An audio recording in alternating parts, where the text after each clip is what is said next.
Alam mo, Susan, beach ang pangunahing puntahan ng summer at kapag may mga importante tayong gamit, iniiwas natin madalas yan sa tubig.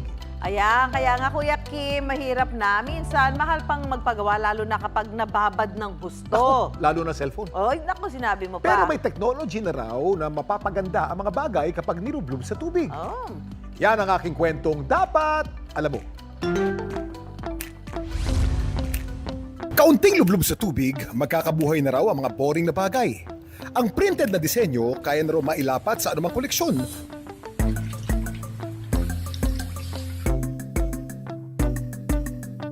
Mapamotor o gamit sa kusina. Sa pamamagitan ng hydrographics.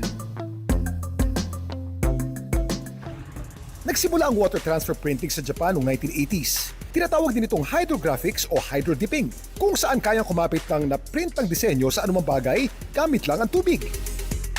Nung nagkaroon ako ng time na i-research yung market dito, wala. As in totally wala.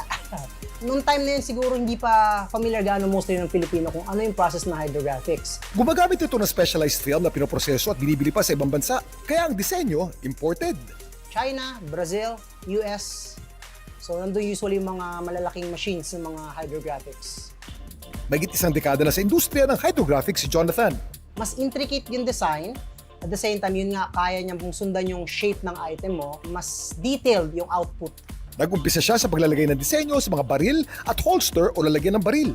Para daw itong sticker na tila nakapinta sa anumang materyales. Bakal, ceramic, most of the time primarily plastics, kayang-kaya. Aluminum, even yung mga Del rings, possible rin, except rubber. Pero hindi lang daw ito limitado sa baril at motor. Dahil pati gamit sa kusina, ligtas daw dumaan sa ganitong proseso. Sa paglalagay ng napiling disenyo, kailangan linisin muna ang substrate o yung gamit na kakapitan ng disenyo. Kapag tuyo na, lalagyan ito ng primer at base coat na pintura.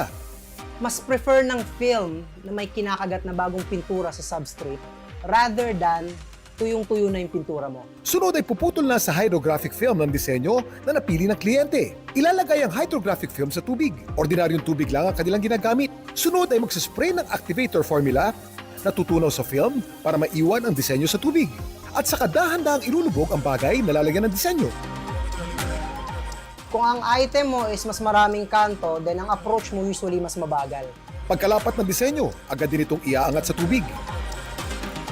Huhugasan ito para matanggal ang mga sobrang pintura at saka patutuyuin ng ilang oras. Huling ilalagay ang clear coat na magpapatibay sa kapit ng disenyo. 2 to 3 days kaya namin tapusin down to the very finished na product, yung talagang makintab siya. Para sa mga motor at kotse, panel o bahagi lang ng sasakyan ang pinapadala sa kanila ng kliyente.